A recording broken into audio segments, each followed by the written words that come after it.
Ladies and gentlemen, welcome back to another episode of This Is Getting Really Obvious, Why Don't You Just Announce a Thing to Begin With? In this episode, GTA 3 Remakes enter remasters. Before we get into that, I don't want to give the smaller tidbits of information that we got from the Take-Two conference call yesterday, where they went on about how much money they made. GTA 5 has now sold 150 million copies, Red Dead Redemption 2 has sold 38 million copies, the GTA franchise as a whole is now at 350 million, and here's one that I personally found relatively amusing. That was that GTA Online has seen an increase of 72% in new players, and Red Dead has seen an increase of 18% in new players. If you're wondering why exactly GTA Online is getting the bigger DLCs, look no further than these two tweets. GTA 5 Expanded and Enhanced is still also on track for the November release, so the likelihood of seeing a delay in that one doesn't seem to be all that likely, which is definitely a good thing. So hopefully still on November 11th we'll be getting our hands on the Expanded and Enhanced versions. If you were wondering about more information about that, yeah, stay tuned for the coming months, was said.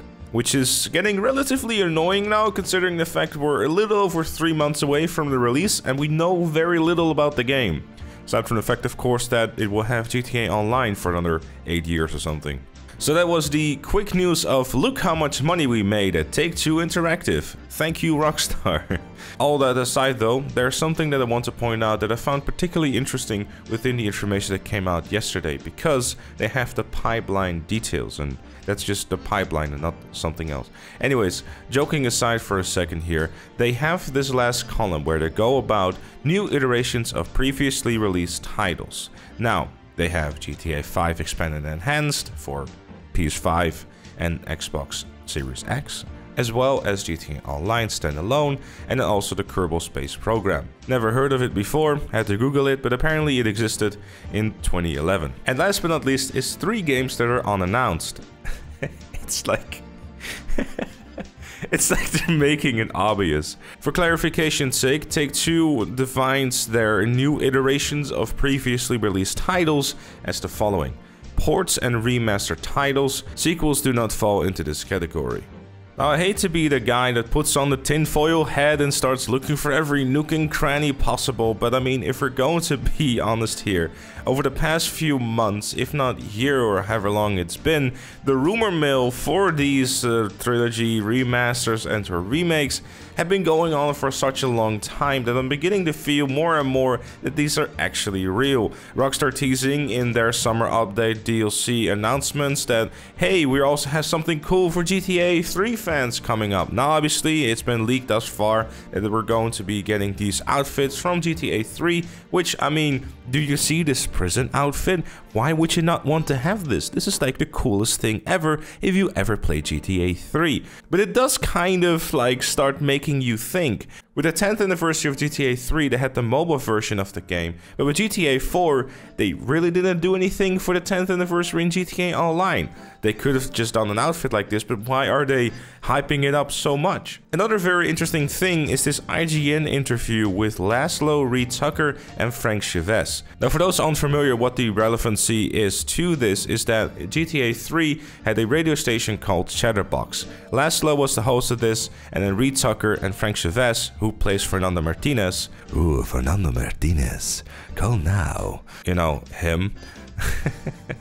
They will be calling in. Essentially, the interview is about how it came to be and how the recording process of it. It's a good read, definitely very interesting trivia if you are interested in looking into the type of stuff. Frank Chavez, of course, who plays Fernando Martinez, ends up being in more GTA games, hell, in all of them except for the GTA 4, and you know, it's kind of a cool read to have. But I find it a very interesting timing considering the fact that Laszlo has left Rockstar. Reed Tucker has never really done an interview, I believe, about this stuff aside from talking about it with Laszlo on his Laszlo Show podcast and or radio show, whatever you want to call it these days, as well as Frank Chavez has the same kind of case. GTA 3 turning 20 years old in 2 months' time would make me think that it would have been a more appropriate timing to start writing interviews and articles like this around that time rather than 2 months ahead of it. I know this is way too much me like crossing my fingers and hoping for things, but I just find it way too suspicious. On top of the fact that a couple of weeks ago ago, Take-Two has been starting to take down all these mods from like the maps and everything that's kind of like making the older GTA games, especially GTA 3, Vice City, and San Andreas, making them like look better, having map mods, having things that will essentially get them somewhat close to what a remaster and a remake would look like. It gets especially suspicious when they have commented on the takedowns of these mods inside of their conference call. And I quote, "In terms of takedowns, we're pretty flexible. Frankly, if the economy is threatened, bad behavior, we know how to define that, we take action."